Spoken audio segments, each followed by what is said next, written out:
Your pattern recognition is a strength. Let's use it to build relationships. I'm Coach Lee Hopkins, late identified ADHDer, trans man, and social connections coach who has spent 5 years helping neurodivergent professionals out of masking into self-trust. Welcome to the Patterns of Possibility podcast. Today, we're talking about something most people will tell you not to do. Keep score. And here's why I do it anyway. Keeping score builds self-trust. It keeps you from being gaslit. It is the thing you come back to that says, I was right. I did notice. It happened that way. We're going to look at why one line a day is more useful than any full page that you will never write. How your journal becomes an early warning system before a situation has you cooked, and how what you write about joy becomes your actual filter for anyone who becomes close to you. Are you ready?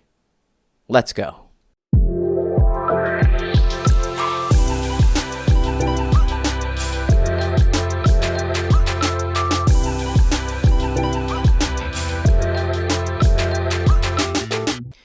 I think there's a reason "don't keep score" gets repeated so often in relationship advice. It usually means stop tracking what you're owed. That is fair in certain contexts. But when my memory can't be trusted, when I second guess my own perception, and when I spiral after conflict wondering if I imagine the whole thing, having something written down is not a bad thing. It's actually evidence. My journal is the thing that holds the record, the data, the information when I can't trust my brain to. It says, this happened. I noticed it. I was right. I had a supervisor who frustrated the hell out of me in my one-on-ones with him. I had a supervisor that frustrated the hell out of me in my one-on-one meetings with him. I would go into these meetings feeling hopeful, but leaving frustrated. And I didn't know why. Something happened and I just couldn't put my finger on it. But naturally for me, I thought it was me. I was being too blunt, not clear. I was being too needy, asking for too much, asking for support that I should have been able to handle. It's like I didn't know what was going on. I thought it was all me. So my therapist actually put me onto this idea of journaling, and they suggested that I journal specific things. There were specific things that I needed to journal. One, I needed to journal and what I wanted to bring up in the conversation, and just track one thing because the whole thing was always a mess. For months and months and months, I just felt frustrated. So they said, just find one thing to track in this conversation. And so I wrote down what I wanted to bring up, and my goal, my mission was to watch how they would respond to that. And sure enough, this person dismissed me and made it my fault. And I'm like, oh, is it really me or is it them making it my fault? Because, I thought that managers are supposed to help and support. And if I brought a challenge, then I would be helped and supported in that challenge rather than dismissed. So I carried that idea with me, expecting that to happen and thinking I would think before that I was the one who was just not bringing it the right way. But actually it was their job to help me sort that out and figure out those things. And so after weeks of recording, I realized that, I'm going to be frustrated in these conversations no matter what I say or do. If I adjust in any way, shape, or form, it does not matter. This manager is going to dismiss me and I'm going to feel frustrated. And that was really, really helpful to me because I didn't blame myself. I stopped blaming myself with that conversation and with that. And I left the job because those are one of the factors where I left the job. But it is that sense of not shaming myself that I got from being able to keep the score, essentially. And so now from that experience, I'm able to recognize early signs of that kind of situation when it's becoming harmful.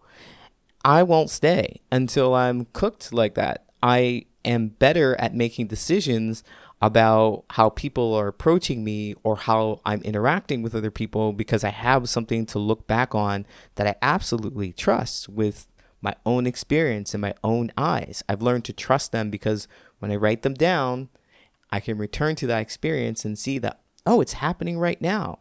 It's likely to be the same kinds of situation. I think this becomes really powerful when you start to look at your closer, more personal relationships, right? Imagine you're the only one who's reaching out to others.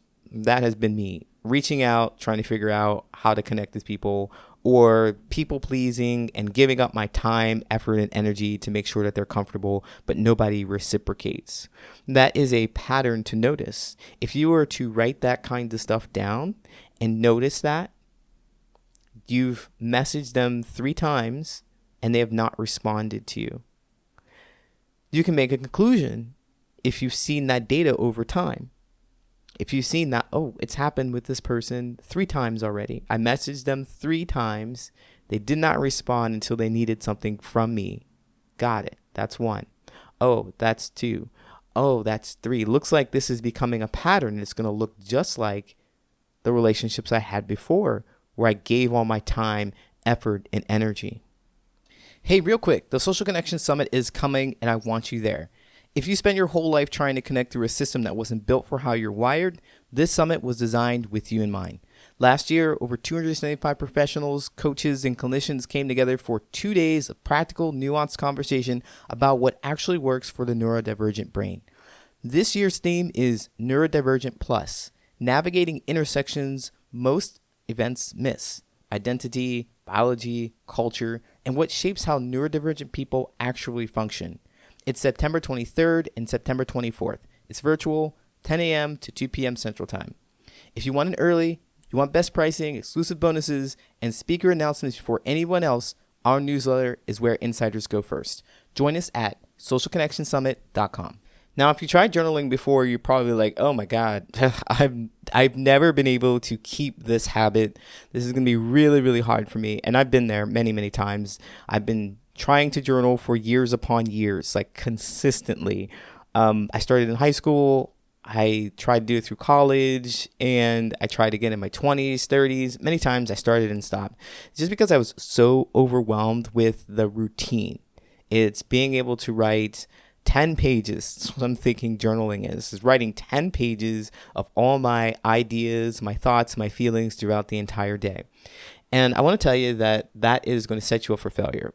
I don't want you to do that. I'm not asking you to do that. That's not what works for me. It's just not practical to try and go back and remember all that stuff unless you're an absolute beast of a writer. Go for it. But there's a point to this, and the point to creating the journal in the first place is to be able to look back at specific experiences, especially when you're starting, specific experiences that you're having with other people, not all of them, because it's going to overwhelm you. And you also want to consider that you have to go back to look at these experiences, and nothing's better than having one sentence written down so you can look at it in a glance. One sentence of something that you're looking for or you've done throughout the day, write it down, and then when you have an opportunity, go back and look at that sentence. That's exactly what I do every day. I write down something very simple. And here's a bonus. I want you to focus on something. So there are many things that happen throughout the day. And so I wanted to direct your specific focus to relationships. Specifically to relationships. Why relationships? Well, that's what this podcast is all about. It's creating relationships with people, watching the patterns that we have, and looking for a new possibility. This is really going to be key. Don't focus on how much money you spent. Don't focus on what you ate. Don't worry about writing those things down. That this journal, this specific journal that I'm asking you to create, is only about writing about your experiences with another person. And a really great way to figure out what to write around the experience of the person is to recognize how you felt. How you felt. Were you upset? Were you sad? Were you disappointed? Were you happy? Were you excited? Were you cheerful? Write that experience down. And it would sound something like this, and I'm reading from my own journal. I said hello to a random stranger. I talked to my neighbor today about some plants he planted. I received a random phone call today from a friend. They never do that. They always schedule. This is a good thing. And so I do this every day before I go to bed. I write down one thing in my journal. And this is really easy to tack on to your evening routine. If you have one, make sure you write this down so that you can stay consistent. And there's not a whole lot to it. So your brain power after it's shut down, like you're functioning, if you're done for the day, it's just one line. Just keep at it. Just one line. Keep at it. And soon it'll be as part of your routine. Right after you brush your teeth, you write this one thing down. There's another purpose to making it short, and that is the ease of revisiting the experience. So when you want to return the situation and you're not sure about how Evan was treating you, you can easily find it on whatever day they did. Look back 3 weeks and you can see, well, Evan dismissed me again. Evan dismissed me. I brought up XYZ, Evan dismissed it. I talked to Evan and I felt sad. I talked to Evan and I was annoyed. You can go back super easily and see that this is a consistent pattern with Evan over time. Instead of reading giant days, giant blocks of text for experiences that you've had. So now after you've done that with your journal and you're being consistent with it, you can start seeing these patterns that show up. But one of the challenges that I had was, okay, now what to do with that information? Do I just cut Evan off?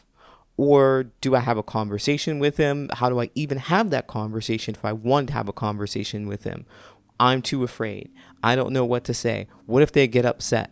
I know I have the proof, but I do want to have this relationship. Maybe there's something I can do. And I think that includes a conversation with them. If that's you, if you're feeling like that, I get it because that's where I was. I've actually tried to have challenging conversations with people and they just didn't have the words. I ended up getting upset and sad and frustrated just as I was in the pattern before because they weren't listening to me and I didn't know what else to do. So our relationship would either end or I would put up with it for a little bit longer and then the relationship would end.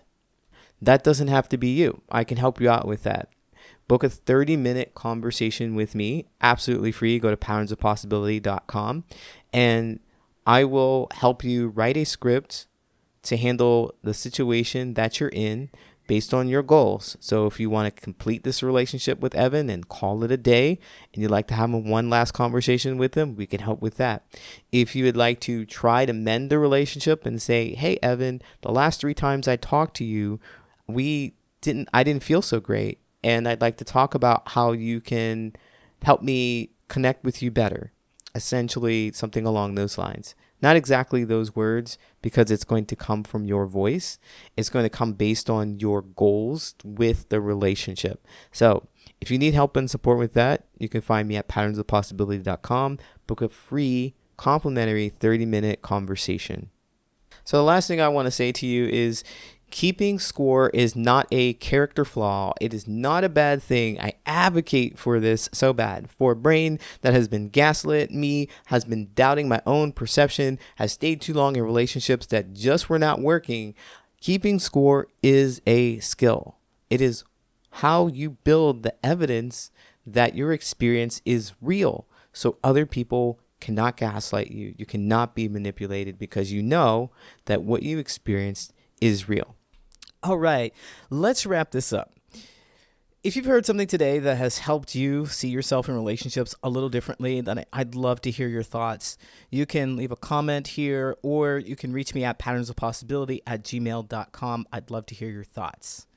Also, if you could take a moment to rate, review, and subscribe, it really helps more people find these conversations and join our growing community. And speaking of community, if you're looking for a space where you can express yourself and be met with curiosity rather than rejection as a late diagnosed autistic adult, then come visit the patternsofpossibility.com and find your community there. Learn more about what we're doing. We're connecting with others. You can be yourself and authenticity in this space. Find other people who've had your experiences, who know what you're going through so you don't have to do this alone. Until next time, take care of your energy and remember that connection starts when you allow yourself to be seen.